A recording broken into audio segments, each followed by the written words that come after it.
Just let someone help you. You've heard that sentence more times than you can count.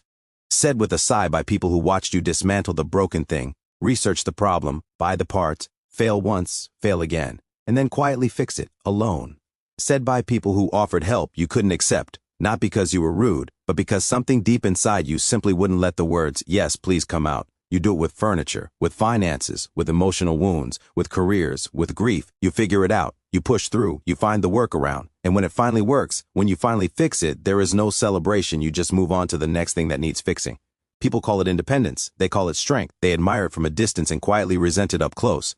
But psychology has a different question. Not how do you do it, but why can't you stop? Because the person who fixes everything isn't just capable. They're driven, and there is a meaningful difference between choosing to handle something and being psychologically incapable of not handling it. Think about it this way. Imagine a smoke detector that goes off every time someone boils water, lights a candle, or opens the oven. It's not broken in the traditional sense. It still detects smoke. But it's calibrated to a threat level that doesn't match the current reality.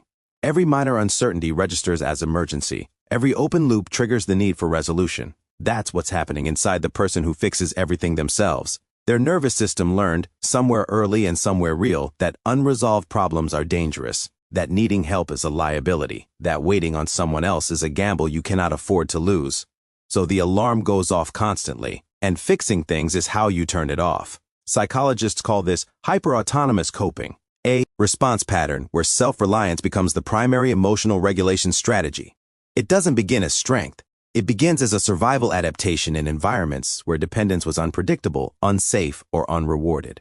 Maybe you grew up with a parent who was emotionally unavailable, present in body, absent in support. You learned that asking was pointless.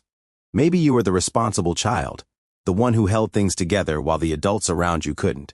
Maybe you trusted someone to show up once, and they didn't, and that moment wrote itself into your nervous system in permanent ink. You don't remember deciding to become self-sufficient. It just became what you were, what you had to be. And over time, the strategy that kept you safe became the personality that defines you. But here's what no one sees from the outside. The person who fixes everything isn't calm while they're doing it. They are managing a low-grade anxiety that most people would find unbearable. They fix things not because it feels good, but because not fixing things feels catastrophic. There is a quiet but constant hum of unease until every problem is resolved, every loose end is tied, every crack has been sealed with their own hands. Research from the field of attachment theory shows that people with avoidant attachment styles, often the fixers, the hyper-independents, the ones who don't need anyone, actually have higher baseline anxiety than securely attached individuals. They have simply learned to root that anxiety away from connection and into control. Control over environment, control over outcome, control over anything that can be controlled, because the one thing that could not be controlled was whether someone else would come through for them. Fixing things isn't about the thing, it's about the feeling that comes from being the only variable you can count on. And then there is the identity layer, because somewhere along the way, fixing everything became who you are. The reliable one, the competent one, the person others call when things go wrong, and you carry that identity like both a badge and a burden. To ask for help now feels like a confession. It feels like proof that the version of you everyone depends on was always a performance. It feels like weakness in the one place you were supposed to be invincible. So you don't ask, you absorb, you carry weight in silence. You fix the problem before anyone realizes there was one, so no one ever has to see you struggle. And the cost of that? It accumulates invisibly, in exhaustion that doesn't respond to sleep, in a low-grade loneliness that exists even in full rooms, in relationships where people feel close to your competence but never quite close to you. You built walls so strong to keep the problems out that they also kept the people out. Here is what evolution has to say about all of this. The hyperautonomous person is not a malfunction in uncertain environments. In genuinely unpredictable, resource-scarce, or emotionally volatile conditions, the person who relies only on themselves is the one most likely to survive. The fixer is not irrational, they are adapted, exquisitely precisely adapted to a world that no longer fully exists for them. But the cost of carrying a survival strategy into safety is this: you never get to rest. Because your nervous system doesn't know the emergency is over. It is still scanning, still solving, still preparing for the moment the support disappears, because it always did before. You are not broken. You are over-prepared for a war that ended. So what does it mean to actually heal this? It does not mean becoming dependent. It does not mean abandoning the quiet power you built across every hard year of your life. It means learning, slowly and with evidence, that allowing someone in does not make you less.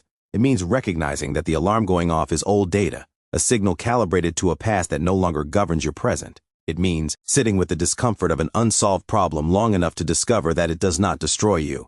It means letting someone help with something small and noticing, really noticing, that the world didn't end, that you didn't become small, that you are still you. It means learning to distinguish between choosing to handle something because you genuinely want to, and compulsively handling it because something in you cannot tolerate the alternative. One is power. The other is a cage that looks like power from the outside. You can be capable and ask for help. You can be strong and let someone in. You can fix things and also know that not everything needs to be fixed by you alone. The most sophisticated version of self-reliance is not the refusal of support. It is the wisdom to know when your own hands are the right tool and when another person's hands might be better. That discernment, that flexibility, is a level of strength the fixing never taught you, because fixing never required you to trust anything outside yourself. You built yourself from scratch. That is real. That counts. That is not nothing. But you were never supposed to do it entirely alone. And somewhere underneath all the competence, underneath all the solutions and the sealed cracks and the problems no one ever saw, some part of you already knows that if this hits somewhere you didn't expect, that's the algorithm working. That's your psychology recognizing itself on screen. Hit subscribe, because this channel exists for the people that standard psychology forgot to explain, the ones who function perfectly on the outside while carrying something no one ever named. And drop this in the comments. What's the one thing you've never let anyone help you with? I read every single one, and I want to know.